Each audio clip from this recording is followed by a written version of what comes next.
Hello and welcome to True Crime Daily, the podcast updates. I'm your host, Anna Garcia. On April 16th of 2022, the peaceful neighborhood of Forest Hills, Queens, New York, woke up to the shocking news that a woman's body had been found in a duffel bag with a trail of blood leading back to her home.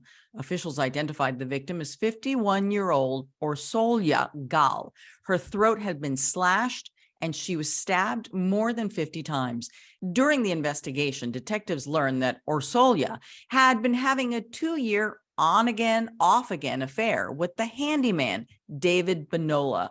The night that Orsolya was killed, David allegedly went over to her house to talk to her. The two then reportedly got into an argument.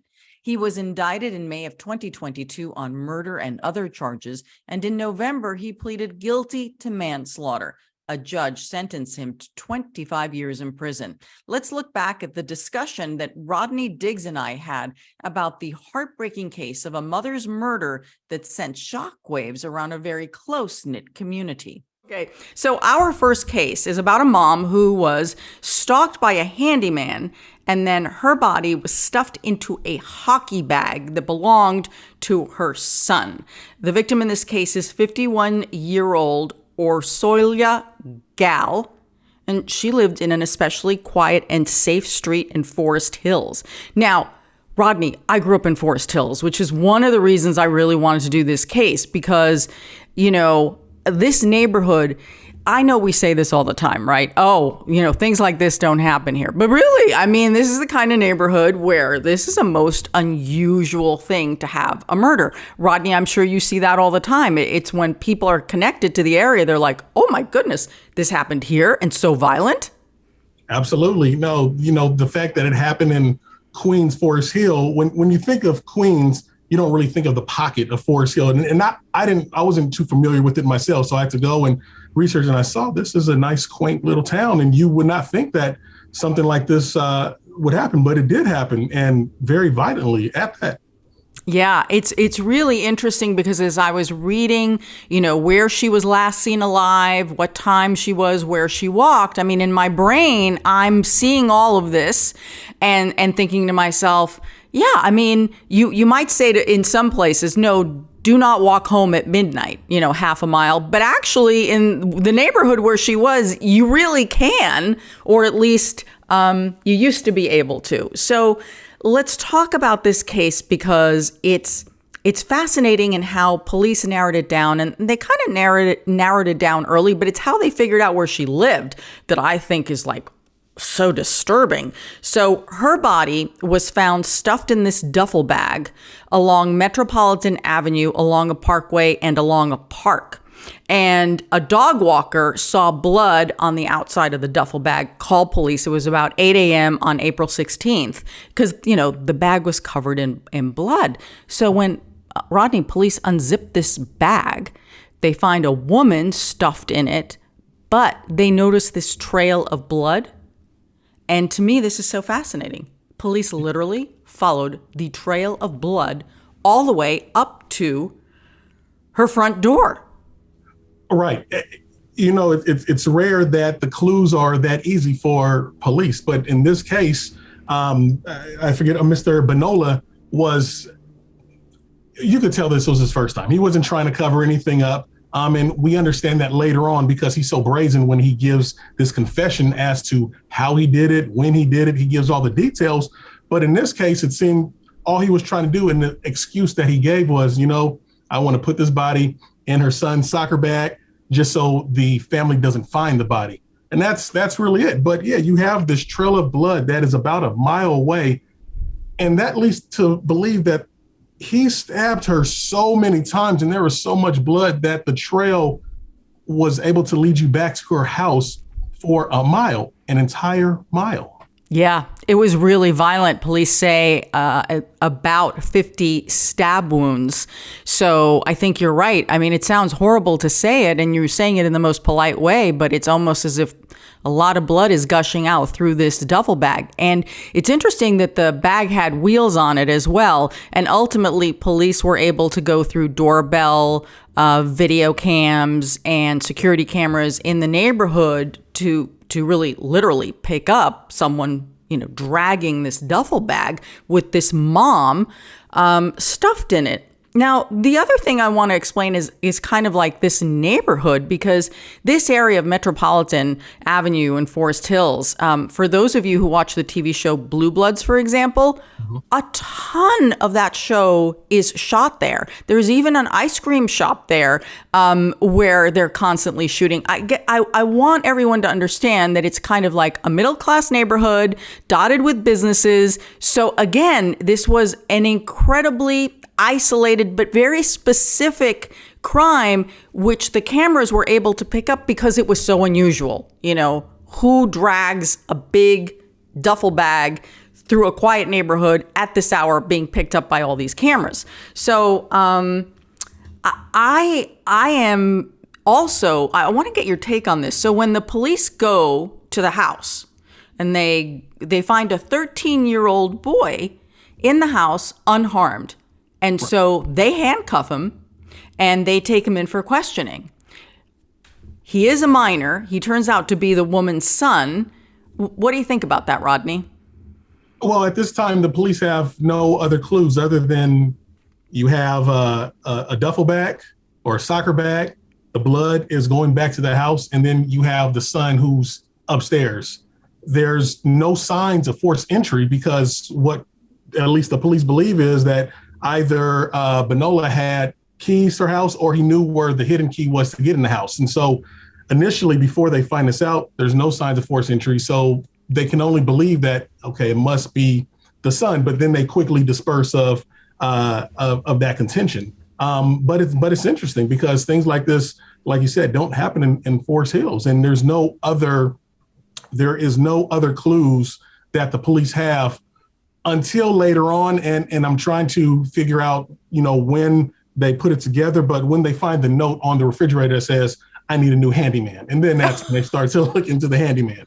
Oh my God, what are the chances, right? So as it turns out, police, after talking with friends and family, they start to learn a lot of details. There was a handyman, David Bonola, who had done work on the house for a few years. He apparently knew where the hidden key was to the house. You said there was no forced entry, so there are only two options. She either let him in or he let himself in. Right. And so, and then they start picking up surveillance cameras, not only here, but where David Bonola lives in the other end of Queens. But I think once police start hearing, because it's always like, they're always asking, so what was going on, right? Always what's going on in the family?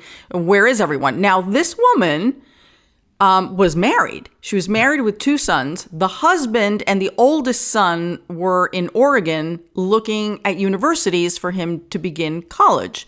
So the younger son, the 13-year-old, was at home with mom.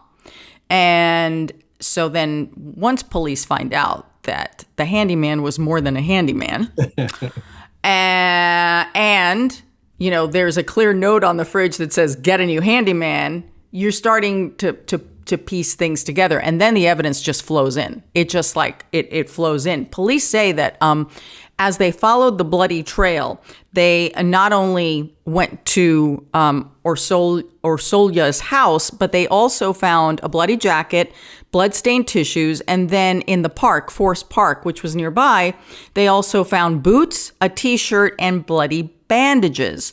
So we all know all this is going to be covered in DNA. It may be the victims, but there's a chance that it could be the killers, which in this case, David Bonola, as we will find out when police finally track him down a few days later, he had cuts all over his hands and he had bandages. When police stopped him, he claimed it happened at work. I'm a handyman, very sloppy, I'm all thumbs, right? But it's interesting too, because he went to the hospital the next day.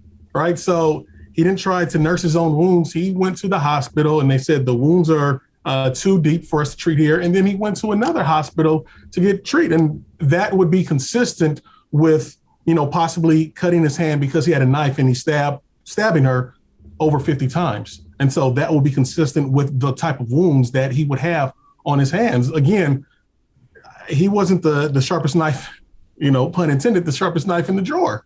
He just left all these clues for police. But then again, I guess he didn't care because, as we'll find out later, he admitted to everything 2 times, to the police and to the prosecutors. Which will be interesting whether they can really use any of that, because the first time he made his alleged confession, police say he did not request an attorney. So whether that is true or not, as we always know, when these confessions are made, and we're going to see that in the next case where the guy confesses, right, and then in court he says, oh, yeah. No, that was, no, I didn't know what I was saying. Right. So, we see that happen a lot. Obviously, the alleged confession is interesting because, according to police, prosecutors, and all these published reports, it gives us some insight as to what was going on in his mind and why they have not charged him yet with first degree. We're going to get into the charges later, because apparently it wasn't premeditated. He apparently went there to convince her to stay with him. And this is all crazy, but okay. Apparently, according to him, as he's telling the police his version of events, he had been watching a bunch of videos, dating advice on how to win a woman. And we'll get to the topics of the video. And basically, this guy was like, literally, it's like, okay, I've done my videos, I've done my homework, I got magic, I got it going on, I'm going to get her back. And it ended up with a massacre in the basement. Correct. Yeah. In the base, over 750 different type of videos saved in his YouTube cache. And it's interesting because he has videos, and when you see this, you can tell it's a crime of passion. And then when you see the type of videos, oh, this guy is a narcissist. And that was my initial thought. And then I saw that he had a video that was titled something, how to deal with narcissists, right? And then he had videos, how to make her love me when we break up, or how to deal with a married woman, or, 7. Yes, how to deal with a married woman. Another one was like how to deal with a Hungarian woman, and she ends up being Hungarian. So he was really doing his research, thinking to himself, I'm going to win her back. I just need to do the work, and I will convince her otherwise. Well, yeah, he needs to do a lot of work on himself, and these videos were clearly, just not enough. And wasn't going to work, right? Wasn't going to work. But he didn't know that. And I think, again, heat of passion is probably why it's second-degree murder charges as opposed to first degree. I don't think he went there with the intention of killing her. But boy, did it go south. So I always loved how things unfold in real time, because I always find that interesting for people who are fascinated by crime and crime investigations, because it's easy to look back once you know it all. But as things are unfolding, I always find it's like you see the red flags or you don't. And so what's interesting here is they started to retrace the mom's steps immediately, because there's like a little side to this, if you will. She had gone to Lincoln Center that night to see a performance. And she'd come back to Forest Hills and then went to the local bar that she likes to go to, had a drink, was talking to the bartender, the manager. Everyone remembers her. She went in alone and she left alone. So she then walked a half a mile and was home by 12:30 a.m. This would now be Friday into Saturday. So that's very interesting because Rodney, of course, you're all thinking, was she followed? Was he waiting? Did he know? How did he know? How did he know? We don't know all these details, but presumably there were some communications, or he literally was waiting all night for her. Yeah, that is an interesting point, because I thought, did he wait for her? But he would have to be waiting a long time, because, as you said, she went to the Lincoln Center, which is not that close, but it's pretty close. But it probably started early, and then she goes back, has a drink.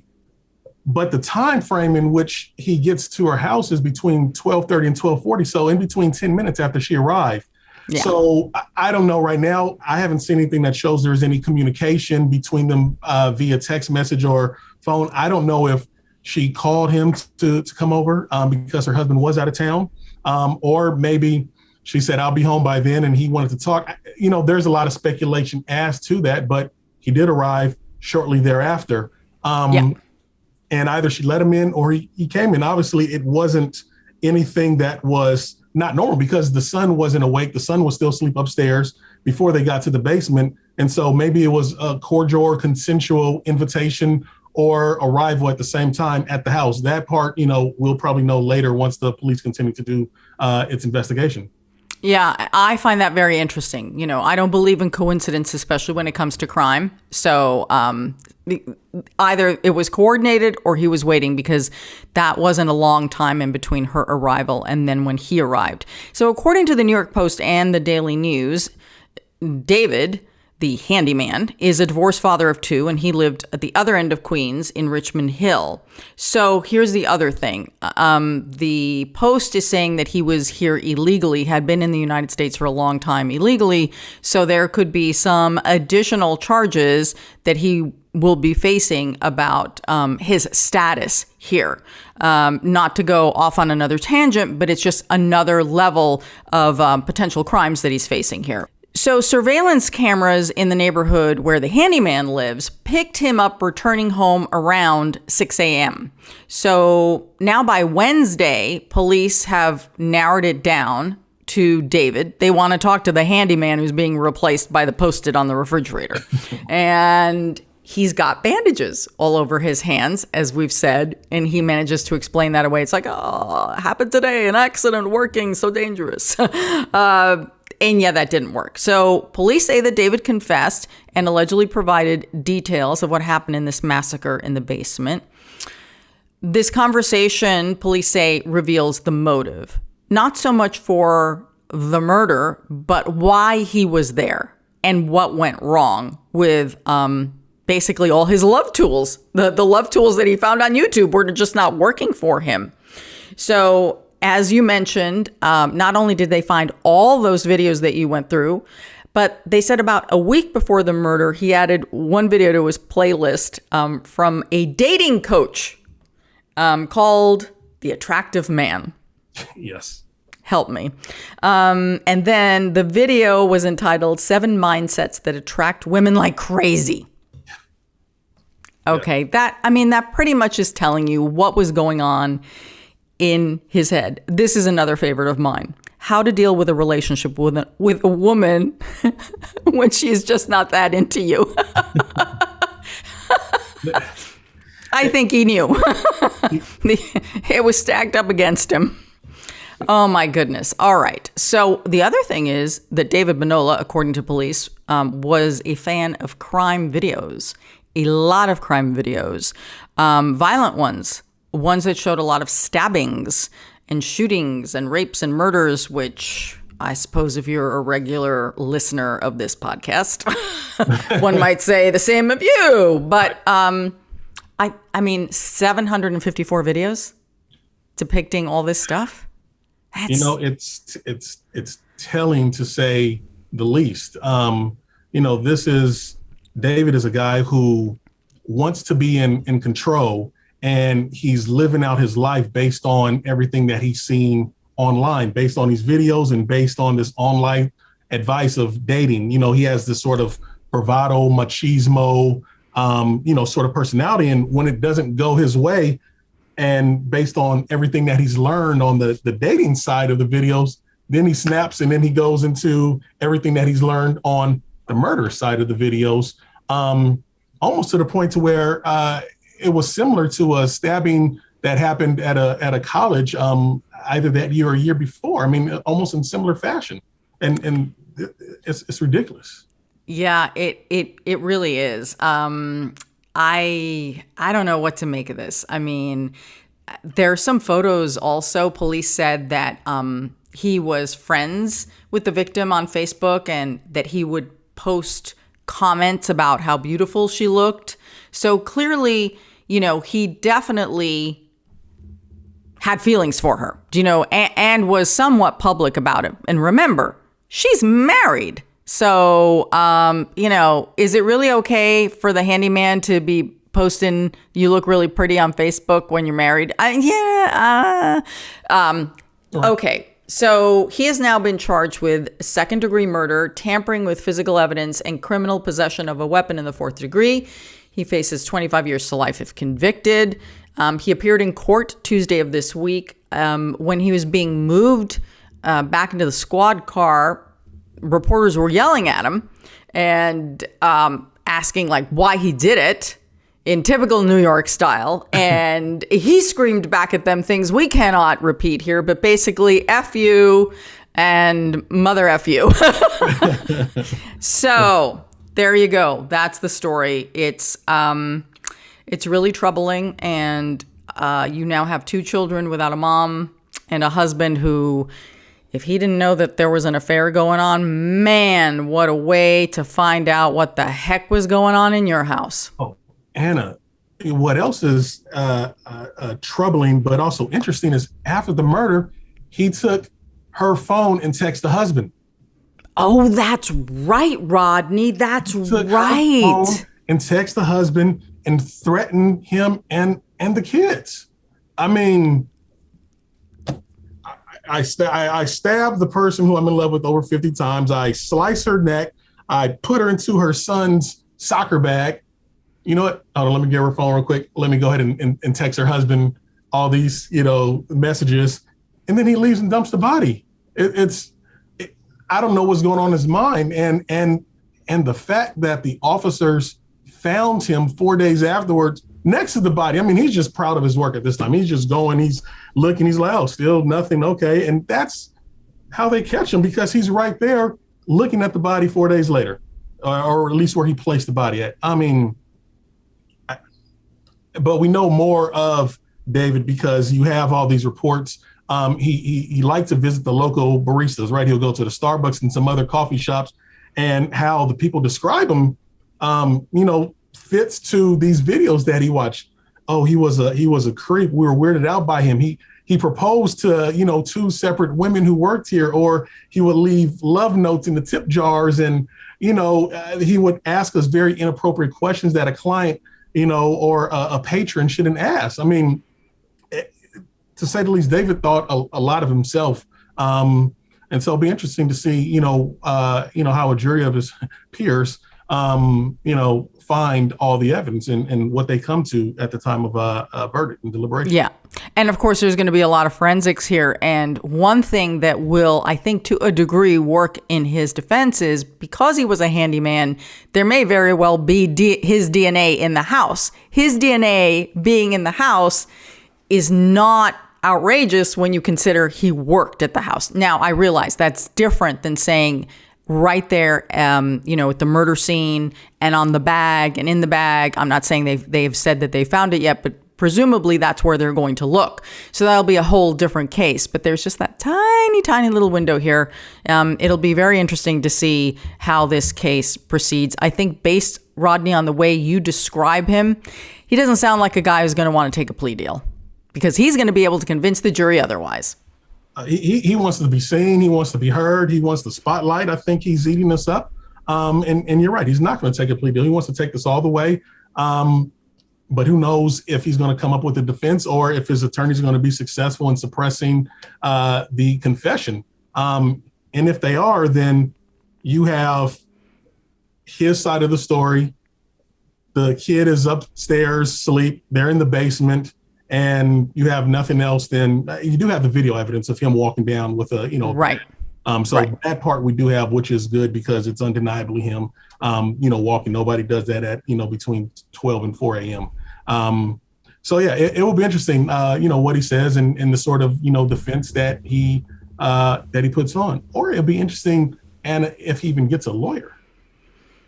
Well, like he may try and do this himself. I don't think that's a good idea. Although I'm sure on YouTube, he can get like good strategy, criminal defense strategy on YouTube, or he can watch our program.